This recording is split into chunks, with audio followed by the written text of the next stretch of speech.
I've spent my life taking orders. Now it's my turn to decide.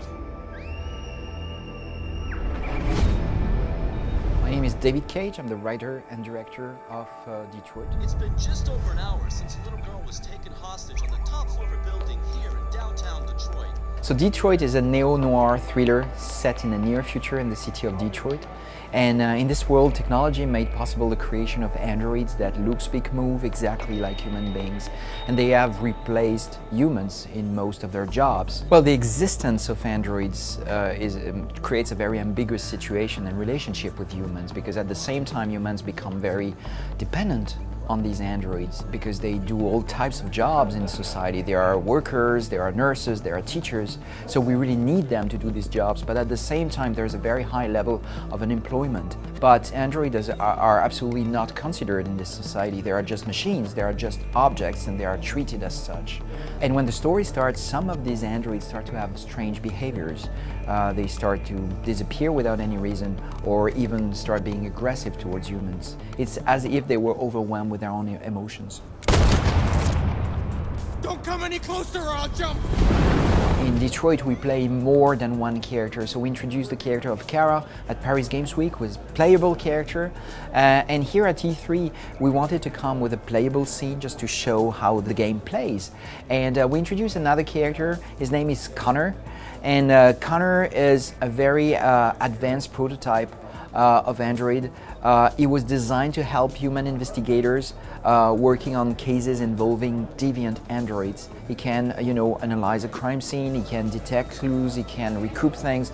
He's equipped with ballistics, he can just detect a bullet and rebuild where it came from. He is really cold, very smart, very clever, and he's only driven by one thing: it's accomplishing his mission at any price. You lied to me, Connor. All our characters are real people. We do a casting session and we find the right actor for the role, and then we scan his face in 3D, scan his body, recreate his avatar, get him on set in performance capture, and record his performance.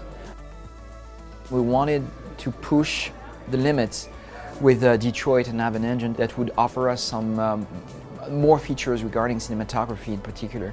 So we wanted to work on realistic lighting especially. So we redeveloped entirely a new engine from scratch pretty much. We also work on physical cameras, having virtual cameras that work pretty much the same way than real cameras. We worked on skin shaders, we worked on air shader, eyes shaders. We worked on translucency, which allows you to, when you have a strong light behind you here, see that your ear becomes red. We play with all these technologies, and players don't need to care about all this because it's just interesting for geeks and developers. But actually we really enjoy doing these things, and we hope that players, even if they are not interested in the technology behind all this, will like the result on screen. Well, the script of Detroit, it's thousands and thousands of pages, and it's really a complex script in many ways. From the very first scene, very first second of the game, you start to see things having consequences in the scene and maybe beyond the scene.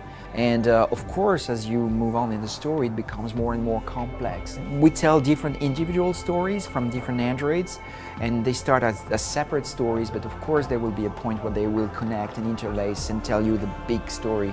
And it makes things even more complex for me as a writer, but hopefully more exciting also for the player in the end. My name is Connor. This is our story.